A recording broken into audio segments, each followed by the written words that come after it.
अस्सलाम वालेकुम। इल्म नफ्सियात को साइकोलॉजी कहा जाता है,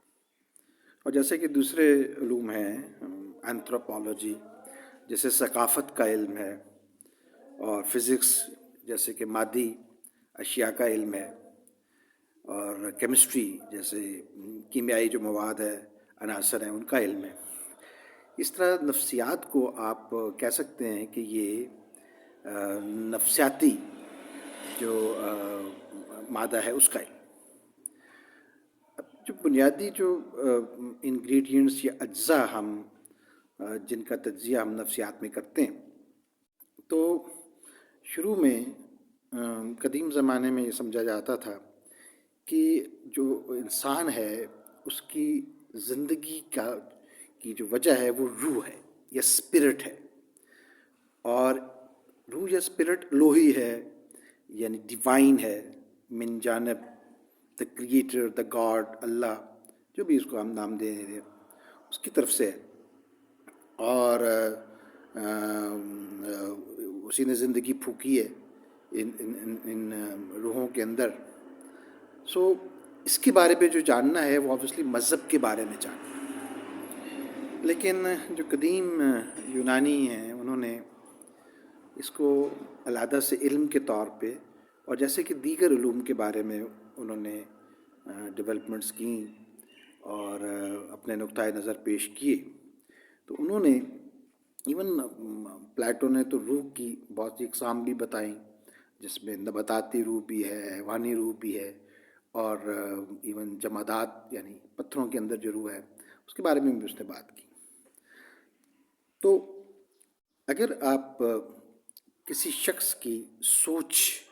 के बारे में जानना चाहें, या उसके ख़्याल के बारे में जानना चाहें, उसके रवैये के बारे में जानना चाहें, अब इसमें ना जैसे हम एक तरह की दोयत या डुअलिज़्म की बात करते हैं, और वो होती है माइंड बॉडी डुअलिज़्म। यानी जो काम माइंड करता है, जैसे सोच का, इवन यादाश्त को उसके साथ रिलेट किया जाता है, इसका ताल्लुक़ जोड़ा जाता है, और सोचने का अमल दायरा वसी है, इसमें मसाइल का हल करना भी आता है। और इसी तरह जो रवैया है, यानी जो हम सोच के जो करते हैं, जो माइंड है वो एक्ट करता है बॉडी के ऊपर, और पहले हम सोचते हैं फिर हम अमल करते हैं। ये जो अमल है ये असल में रवैया है, यानी हम अच्छा सोचते हैं तो अच्छा रवैया रखते हैं, बुरा सोचते हैं तो बुरा रवैया रखते हैं। और इवन जो एक मौजूदा नुक्ता नज़र है जिसको हम कॉग्निटिव साइकोलॉजी कहते हैं, वो तो कहते ही है कि जनाब आप सोचते हैं और सोच के अंदर कोई मसला होता है तो वही मसला आपके रवैये में ज़ाहिर होता है। तो अगर आपने किसी के एबनॉर्मल, एटिपिकल या रवायात से हट के या स्टैंडर्ड रवैये से डिविएट करके जो रवैया है उसको अगर आपने ठीक करना है, तो अगर आप किसी फ़र्द की, शख्स की पैथोलॉजिकल सोच को ठीक कर देंगे तो उसका रवैया भी ठीक हो जाएगा। अब ये ज़ाहिर है एक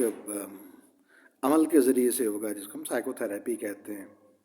तो बताने का मकसद ये है कि माइंड एंड बॉडी की जो डुअलिज़्म है, जो माइंड करता है और जो रवैया है, इन दोनों को अगर हम इसकी का इल्म हासिल करेंगे और इनके बारे में तज्जिया करेंगे तो वो साइकोलॉजी होगा, या साइकोलॉजी का इल्म होगा, या इल्म नफ्सियात होगा।